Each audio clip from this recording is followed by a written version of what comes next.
Congress has just ripped the lid off one of the most explosive scandals in modern political history, and at the very center of the storm stands Donald Trump, who now finds himself cornered by revelations drawn directly from the long-hidden Jeffrey Epstein files. The eruption inside Congress was not just noise, it was a full-scale confrontation, with lawmakers unveiling documents, letters, and financial trails that point not only to Epstein's shadowy empire but also to the disturbing closeness of America's former president to that toxic network. For years, whispers and rumors about Trump's connection to Epstein have swirled across media, but what happened today was different. Congress made it official by dragging those files into the public record, hammering them into the spotlight, and forcing the country to reckon with the possibility that the man who once sat in the Oval Office may not just have been a bystander to Epstein's twisted world but an active figure whose past associations are now coming back to haunt him. The drama began with the Oversight Committee unveiling a bizarre, almost surreal artifact from Epstein's inner circle, a glossy, elaborately designed birthday book prepared by Ghislaine Maxwell for Epstein's 50th birthday. Buried inside that book was a letter, a note that carried Trump's name and bore a signature that the committee says matches his hand. It was scrawled on a page framed by a sexualized drawing of a woman's body, a crude cartoon outline that instantly stunned lawmakers when it was flashed on screens in the hearing room. Gasps rippled through the chamber as Democrats declared it a smoking gun, proof that Trump's relationship with Epstein was far from casual cocktail party chatter. Republicans scrambled to push back, but the optics were undeniable. Here was Trump's name, his alleged words, embedded inside Epstein's grotesque scrapbook, a relic of a friendship that now looks far darker in the public eye.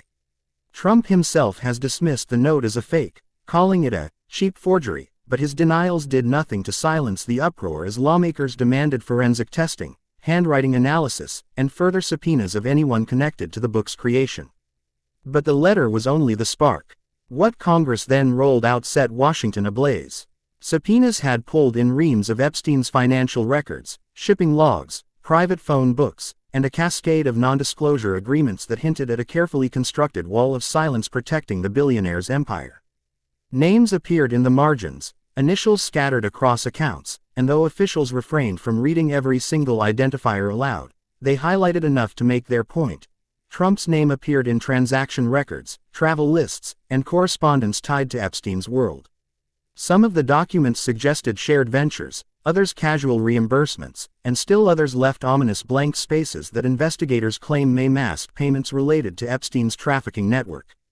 The spectacle inside the committee room felt less like a dry legal proceeding and more like a courtroom drama, with Trump in absentia standing trial before the eyes of the nation. As members of Congress pored over the files, the political clash grew ugly. Democrats accused Trump of hiding behind lawsuits, pointing to his $10 billion defamation suit against the Wall Street Journal as proof that he is desperately trying to bury his connections. Republicans, in turn, accused the Democrats of staging a political circus to damage Trump ahead of the next election cycle. But even some Republican members quietly admitted the documents looked bad. The sight of Trump's name popping up again and again in Epstein's orbit was too hard to spin away with mere talking points. The oversight chair warned that more documents were coming, that this was only the first wave, and that the American people deserved to see every scrap of information Epstein left behind. Outside the committee room, cameras caught the fury spilling over. Protesters gathered with signs demanding transparency, shouting slogans about justice for Epstein's victims, many of whom have waited decades for accountability. Survivors, advocates seized the moment, insisting that Trump must be held to the same standard as anyone else, that powerful men cannot continue to skate free when their signatures and names appear in the files of a convicted sex offender. The calls for full disclosure grew louder, and pressure mounted on the FBI and Department of Justice to release every unredacted page, every hidden photo, every name tucked away in Epstein's black books. The FBI, represented by Director Kash Patel, faced blistering questions from Democrats. Why hadn't the Bureau released these documents earlier? Why had the public been kept in the dark while Trump used his influence to cast himself as untouchable? Patel deflected, insisting the Bureau had legal obligations, citing grand jury secrecy and victim privacy concerns. But the lawmakers weren't buying it, accusing the FBI of slow-walking files to shield Trump and others in Epstein's circle. Patel stood firm, but the optics of a Republican-aligned FBI chief appearing to protect Trump only deepened the sense of cover-up. In the corridors of power, whispers of obstruction began to circulate, fueling speculation that more subpoenas and contempt votes could follow. The scandal now threatens to redefine Trump's political future. For years, he has brushed off his past ties to Epstein, casually admitting they were once friendly before claiming he kicked Epstein out of Mar-a-Lago after disputes. But the files pulled out by Congress suggest the relationship lingered longer and deeper than Trump admits.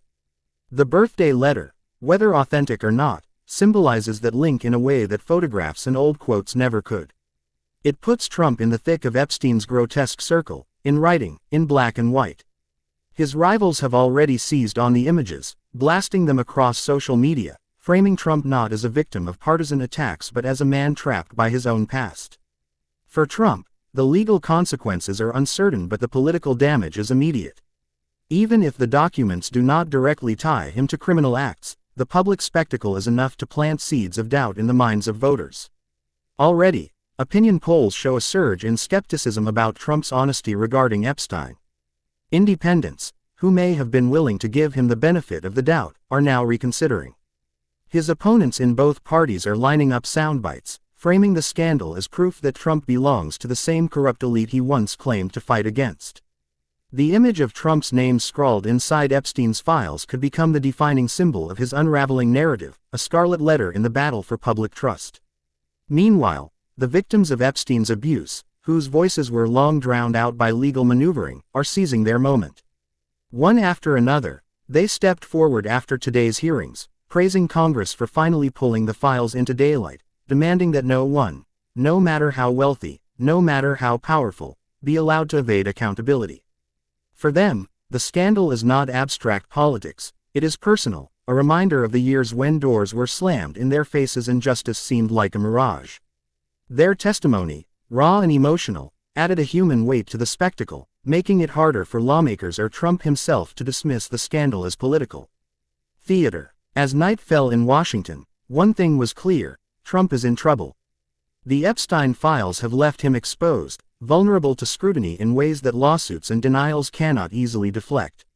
The spectacle in Congress was only the beginning, and more documents are waiting in the wings. Financial trails, NDAs, secret photos, unexplored communications, all of it could come crashing down in the weeks ahead. For Trump, who once thrived on scandal by spinning it into political gold, this one may prove too toxic to control.